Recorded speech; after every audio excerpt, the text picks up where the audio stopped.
കിടക്കുന്നതിന് മുമ്പേ ആ ദിവസത്തെ ഒന്ന് ബൈൻഡപ്പ് ചെയ്യണം. അതോടൊപ്പം തന്നെ അടുത്ത ദിവസം തുടങ്ങുന്നതിന് വേണ്ടിയിട്ടുള്ളൊരു സ്റ്റാർട്ടിങ്ങും നമ്മൾ തുടങ്ങി വെക്കണം. അതിനെന്താ ചെയ്യുന്നത്, നമ്മളൊരു എല്ലാ ദിവസവും ഒരു എന്താ പറയുക, ഒരു ഗ്രാറ്റിറ്റ്യൂഡ് ബുക്കോ എന്നൊക്കെ രീതിയിൽ നമുക്ക് ഞാനെന്താ ചെയ്യുന്നത്, ഡയറിയിലുള്ള ഇങ്ങനത്തെ പേപ്പേഴ്സ് പറിച്ച് വെക്കും, എന്നിട്ട് എഴുതലാണ്. ആദ്യം ഞാനിപ്പോൾ ഫോണിൽ തന്നെ എഴുതൽ, ഇപ്പോൾ അത് എഴുതാറില്ല. കാരണം പിന്നെ നമ്മൾ ഫോൺ ഉപയോഗിച്ചിട്ട് ആ ദിവസം കുളമായി പോകും. അപ്പോൾ നമ്മൾ എഴുതുകയാണ് ഇന്നലത്തെ ദിവസം, ഇന്ന് നന്ദി പറയേണ്ട കാര്യങ്ങൾ, നമ്മൾ തിരുത്തേണ്ട കാര്യങ്ങൾ, നാളെ എങ്ങനെ ആവണം എന്നുള്ളതും 3 കാര്യം നമ്മൾ എഴുതേണ്ടത്.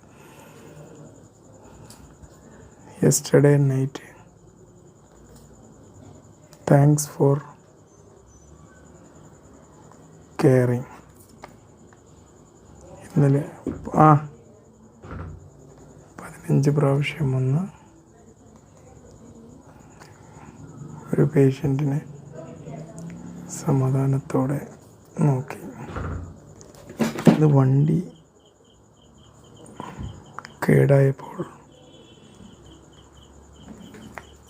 സഹായത്തിന് വന്ന കാരക്കുന്നിലെ നാട്ടുകാർക്ക് നന്ദി. വണ്ടി പെട്ടെന്ന് തന്നെ സർവീസ് സ്റ്റേഷനിലേക്ക് കൊണ്ടുപോയ ബാബുവിന് നന്ദി.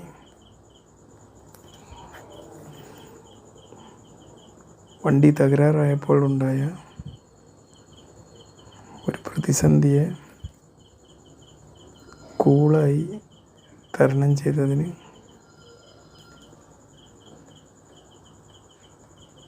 നന്ദി. തലേ ദിവസത്തെ ഉറക്കക്കുറവിനെ കിട്ടിയ ഇടവേളയിൽ മറികടന്നതിന് നന്ദി. 2 വീഡിയോ ഷൂട്ട് ചെയ്തതിന് നന്ദി. നാളേക്ക് വേണ്ടിയിട്ടുള്ളത്, നാളേക്കുള്ള പ്ലാനാണ്. നാളെ എൻ്റെ വണ്ടി കേടായതിനാൽ അനിയന്മാരുടെ വണ്ടി എടുക്കാൻ വീട്ടിലേക്ക് പോകണം. ആ ബസ് യാത്ര ഒരു ഉറക്കം പറയണം. അനാവശ്യമായി ബ്ലോഗുകൾ ചെയ്യരുത്.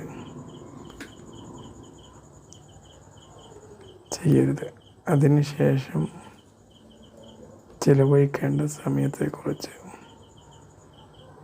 സമയത്തെക്കുറിച്ച് ചിന്തിക്കുക.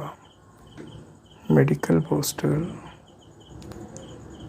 എത്രയും ആവാം, കാരണം അത് അറിവ് നവീകരണത്തിനും അറിവ് ഷെയർ ചെയ്യലിനുമാണ്. നന്ദി. ഇങ്ങനെ ഒരു ടു ഡു ലിസ്റ്റും ഇങ്ങനെ ഒരു ഗ്രാറ്റിറ്റ്യൂഡ് ജേർണലും എല്ലാ ദിവസങ്ങളും എഴുതി വെച്ചിട്ട് ഒരു ദിവസത്തെ അവിടെ ക്ലോസ് ചെയ്യാം. Okay, be healthy.